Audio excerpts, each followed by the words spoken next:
નમસ્તે.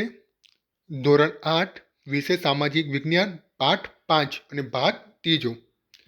આપણે ભાગ 2માં એટલે છેલ્લા ભાગમાં ઉચ્ચ અને ટેકનિકલ શિક્ષણ વિશે માહિતી મેળવી હતી. હવે આપણે ગાંધીજી વિશે એટલે કે મહાત્મા ગાંધીના શિક્ષણ અંગેના વિચારો વિશે આપણે માહિતી જોઈએ. તો ગાંધીજી જે તેમની શિક્ષણ યોજના હતી ઈસવીસન 1936માં જે વર્ધા શિક્ષણ યોજના તરીકે ઓળખવામાં આવે છે. ઝાકીર હુસૈન વડપણ હેઠળ શિક્ષણની સમિતિની રચના કરવામાં આવી હતી. ગાંધીજીના મતે સાક્ષરતા એ શિક્ષણનો અંત કે પ્રારંભ નથી, તે તો માત્ર એક સાધન છે જેના દ્વારા પુરુષો અને સ્ત્રીઓ શિક્ષણ અથવા શિક્ષિત કરી શકાય. તેઓ પાશ્ચાત્ય શિક્ષણને સામે નઈ તાલીમ, બુનિયાદી શિક્ષણ, વર્ધા શિક્ષણ, પાયાની કેળવણી, ઉદ્યોગ શિક્ષણ જેવા વિચારો અમલમાં મૂકી ભારતીય શિક્ષણ પ્રણાલીને ટકાવી રાખવાનો પ્રયત્નો કર્યા હતા. તેમણે પ્રચલિત શિક્ષણ જે પદ્ધતિ હતી તે રોજગારી આપવામાં નિષ્ફળ હોય એવું એમને માનવું હતું. તેઓ પાયાના શિક્ષણ અને વ્યવસાયલક્ષી શિક્ષણના મતે હતા. તેમણે પ્રાથમિક શિક્ષણનો અભ્યાસક્રમ 7 વર્ષનો કરવાનો તેમજ તેમાં વિભિન્ન વિષયોનું સામાન્ય જ્ઞાન અને એક હુન્નર શીખવાડવો એના મતે હતા. પછી તેઓ પ્રાથમિક શિક્ષણ એ માતૃભાષાના હિમાયતી તેમજ તેમણે 1920માં ગુજરાત વિદ્યાપીઠ કઈ જગ્યાએ તો અમદાવાદમાં સ્થાપના કરી હતી. જામિયા મિલિયા ઇસ્લામિક યુનિવર્સિટી જે દિલ્હી અને અલીગઢ યુનિવર્સિટી જેમની સ્થાપના ગાંધીજીના પ્રેરણાથી થઈ હતી. તેમના કાર્યકર્તાઓ જોઈએ તો ઠક્કર બાપા, તુકોતરામ દવે, પૂર્ણિમાબેન વગેરે હતા. ગાંધીજીના મતે કેળવણી એટલે બાળક અને મનુષ્યના શરીર, મન અને આત્માના ઉત્તમાંશોનું આવિષ્કીકરણ. એમની આત્મકથા જોઈએ તો મારા સ્વપ્નનું ભારત અને ગાંધીજીનો અક્ષરદેહ. હવે ગાંધીજીના શિક્ષણ અંગેના વિચારો પછી રવિન્દ્રનાથ ટાગોરના પણ શિક્ષણ અંગેના વિચારો જોઈએ તો કવિવર અને ગુરુદેવ કયા નામથી? કવિવર અને ગુરુદેવના વિખ્યાત થયેલા સાહિત્યકાર રવિન્દ્રનાથ ટાગોર બંગાળમાં શિક્ષણ સંસ્થા સ્થાપવાનો વિચાર કર્યો. રવિન્દ્રનાથ ટાગોર જેમનો જન્મ કોલકાતામાં 7 મે 1861 અને મૃત્યુ પણ કોલકાતામાં 7 ઓગસ્ટ 1941માં થઈ હતી. ખાસ કરીને તેમ 8 વર્ષની ઉંમરે પ્રથમ કવિતા લખી હતી. તેઓ પ્રખર પ્રકૃતિવાદી અને પ્રતિમૂલક શિક્ષણના હિમાયતી હતા. શિક્ષણ એ બાળકના સર્જનાત્મક વિકાસ કરી શકે તેવું હોવું જોઈએ તેમજ કઠોર શિસ્તથી બાળક મુક્ત તેમજ બાળકની કલ્પના શક્તિ અને કુતૂહલ પ્રવૃત્તિ વિકસે તેવી શિક્ષણ વ્યવસ્થા હોવી જોઈએ. રવિન્દ્રનાથ ટાગોરજીએ વર્ષ 1901માં શાંતિ નિકેતન નામની સંસ્થા સ્થાપી હતી, જેઓ આગળ જતાં શાંતિ નિકેતન વિશ્વ ભારતી યુનિવર્સિટી તરીકે વિખ્યાત થઈ. એમના પછી અંગ્રેજી શાસન દરમિયાન સામાજિક સુધારાઓ વિશે માહિતી જોઈએ તો અંગ્રેજી શાસન જ્યારે સ્થપાયું તે સમયે કેટલાક અનિષ્ટ કે દૂષણ પ્રવર્તા હતા જે વિકાસની રૂંધતા હતા. જેમાં ખાસ કરીને બાળ લગ્ન, અસ્પૃશ્યતા, બાળકીને દૂધ પીતી કરવી, ગુલામી પ્રથા વગેરે જેવા હતા. જેમાં 19મી સદીમાં આના વિરુદ્ધ સુધારકોએ તેને દૂર કરવા ઝુંબેશ ઉપાડી.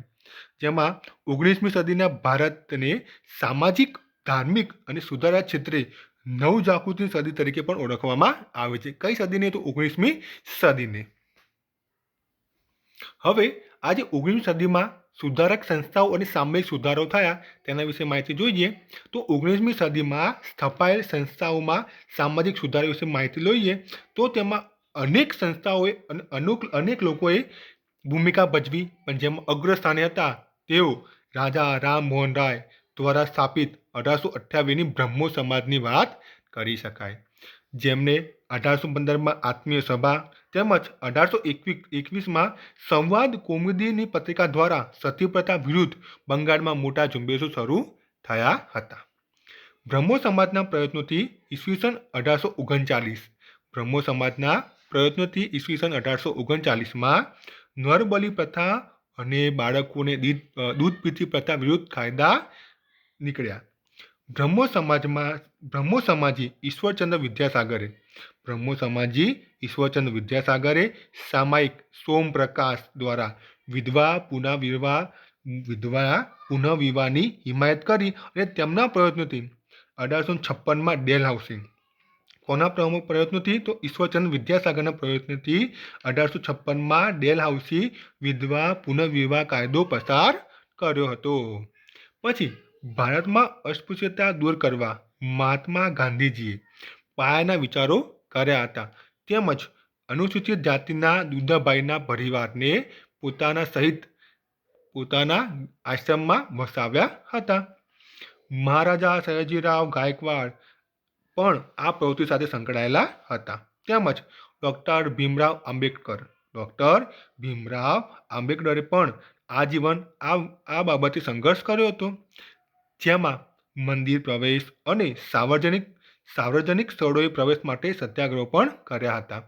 એમના પછી મામા સાહેબ ફડકેએ ગોધરામાં અનુસૂચિત જાતિના બાળકો માટે શાળા સ્થાપી હતી અને પરીક્ષિતલાલ મજમુદારે પણ એવા જ કાર્યો કર્યા હતા અને ઠક્કર બાપાએ પણ આશ્રમો સ્થાપ્યા હતા.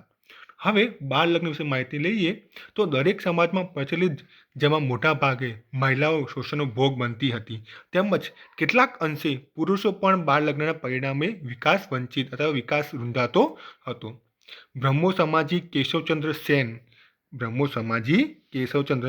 સેન, જેમાં એક હતા ઈશ્વરચંદ્ર વિદ્યાસાગર અને એક છે આ બ્રહ્મો સમાજી કેશવચંદ્ર સેન, જેમણે 1870માં વ્યાપક ઝુંબેશ ચલાવી. તેમના મતે સૌથી મોટું દૂષણ એ શારીરિક અને માનસિક વિકાસ રૂંધે તેમજ શૈક્ષણિક પ્રગતિમાં અવરોધ છે. શું તો બાળ લગ્ન. 1872માં લગ્ન વયે સંબંધિત ધારો પસાર કરી 12 વર્ષથી નીચેની વયે એ ગેરકાયદેસર 12 વર્ષથી નીચેના લગ્ન એ ગેરકાયદેસર હતા. આજના સમયે 18 વર્ષ અને 21 વર્ષ નક્કી કરવામાં આવ્યા છે. બાળ લગ્ન પછી કન્યા કેળવણી. તો મહિલાઓને શિક્ષણથી દૂર રાખવાના માઠા પરિણામો ભારતમાં જોવા મળ્યા છે. કેમ કે સમાજ માટે પણ એ ઘાતક પુરવાર થયા છે. બાળકોના ઘડતરમાં સ્ત્રીઓનું યોગદાન મહત્વપૂર્ણ હોય છે. વોર્ડના ખરેતામાં સ્ત્રી શિક્ષણને ઉત્તેજન મળે તેવા પગલાંનું સૂચન કરવામાં આવ્યું. તેમજ ગ્રાન્ટ ઇન એડ પ્રવૃત્તિમાં કન્યાઓ માટે શિક્ષણ સંસ્થાઓ બનાવવામાં આવી. ગવર્નર જનરલ ડેલહાઉસીનું પણ સ્ત્રી કેળવણી પ્રત્યે હકારાત્મક વલણ જોવા મળ્યું છે. વોર્ડના ખરીદાથી સ્ત્રી કેળવણી ખર્ચમાં પણ વધારો કરવાનો અનુરોધ અને પરિણામે નવી કન્યા શાળાઓ શરૂ થઈ છે. પછી આવ્યું વિધવા વિવાહ. મધ્યકાલીન ભારતમાં વિધવાઓને પુનઃલગ્નની છૂટ હોતી ન હતી, જેથી આર્થિક ઉત્પાદનનું કાર્ય પુરુષો કરતા હોવાથી તેમના મૃત્યુ બાદ જીવન જીવવું મુશ્કેલ હોતું હતું. તેમની દુર્દશા દૂર કરવા શિક્ષણ પગ પર કરવી પુનઃલગ્નની છૂટ આવશ્યક હતી. પુનઃલગ્ન માટે ભગીરથ પ્રયાસો થયા, જેમાં રાજા રામમોહન રાય અને ઈશ્વરચંદ્ર વિદ્યાસાગર મુખ્ય હતા. તેઓએ પુસ્તકો, ચોપાને એટલે પેમ્પલેટ દ્વારા લોકોને જાગૃત કર્યા. એના પછી મહારાષ્ટ્રમાં જોઈએ તો મહાદેવ ગોવિંદ રાનડે, રમાબાઈ રાનડે, જ્યોતિરાવ ફૂલે, સાવિત્રીબાઈ ફૂલે, મર્સી કર્વે વગેરેઓ પણ ઝુંબેશ ચલાવી હતી. તો ગુજરાતમાં 1844માં દુર્ગારામ મહેતાએ સુરતમાં માનવ ધર્મની સમાજની સભાની સ્થાપના કરી વહેમ, અંધશ્રદ્ધા, દોરા ધાગાની પ્રવૃત્તિઓમાંથી છોડાવવા મહત્વપૂર્ણ કાર્યો કર્યા હતા. પછી ગુજરાતના નર્મદ કરશનદાસ મૂળજી, મહિપતરામ, રૂપરામ, દલપતરામ વગેરેઓ પણ આંદોલનો કર્યા હતા. કાઉન્સિલના સભ્ય જે.બી. ગ્રાન્ટે રજૂ કરેલી બિલ વિધવા પુનઃલગ્ન અધિનિયમ 1856 તરીકે ઓળખાય છે. આ કાનૂન અંતર્ગત કોલકાતામાં શ્રીચંદ્ર વિદ્યારત્ન અને કાલીમતી દેવીના વિવાહ થયા હતા. શ્રીચંદ્ર વિદ્યાસાગર એ સંસ્કૃત કોલેજમાં અધ્યાપક હતા અને તેમણે પુનઃવિવાહ ક્ષેત્રે મહત્વપૂર્ણ કાર્યો કર્યા હતા. હવે આપણે છેલ્લો પણ જોઈએ તો રામકૃષ્ણ મિશન અને સ્વામી વિવેકાનંદ વિશે જોઈએ તો ભાઈ રામકૃષ્ણ પરમહંસ કોલકાતા પાસે ઉચ્ચ કોટીના સંત અને સરળ અને પ્રબળ વ્યક્તિત્વના કારણે નવયુવાનોમાં સૌથી તેજસ્વી યુવાન કોલકાતા યુનિવર્સિટીના યુવાન ગ્રેજ્યુએટ નરેન્દ્રનાથ દત્ત, જે પાછળથી સ્વામી વિવેકાનંદ નામે પ્રસિદ્ધ થયા હતા.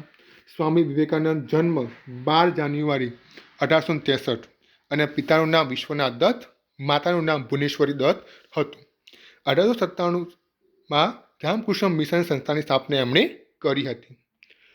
અમેરિકાના શિકાગોમાં, ખાસ કે અમેરિકાના શિકાગોમાં સર્વધર્મ સંમેલનમાં ભાગ લીધો, જેમાં ભાઈઓ અને બહેનો દ્વારા સંબોધિત કરીને સૌને મુક્ત કર્યા હતા. તેમના ઉપદેશો જોઈએ તો સામાજિક દૂષણો તથા ધાર્મિક ક્રિયાકાંડોનો વિરોધ, સમાજ સેવા અને સમાજ સુધારણાનો ઉપદેશ. તેઓ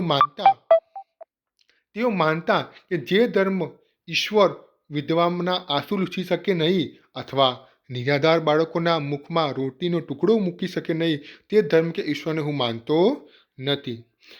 પહેલાં અન્ન અને પછી ધર્મ. તેમના મત મુજબ માનવ સેવા એ જ પ્રભુ સેવા. તેમજ તેમણે યુવાનોને કહેતા કે ઉઠો, જાગો અને ધ્યેય પ્રાપ્તિ સુધી મંડ્યા રહો. તેઓ નવી વિચારધારાના પ્રતીક અને ભવિષ્ય માટે અનેક મહાન શક્તિના સ્ત્રોત બન્યા હતા. જો તમને વિડીયો ગમ્યા હોય તો લાઇક, શેર અને કમેન્ટ કરવાનું ભૂલતા ના. આવા જ વિડીયો આ ચેનલ પર આવતા રહેશે. Thank you. જય હિન્દ.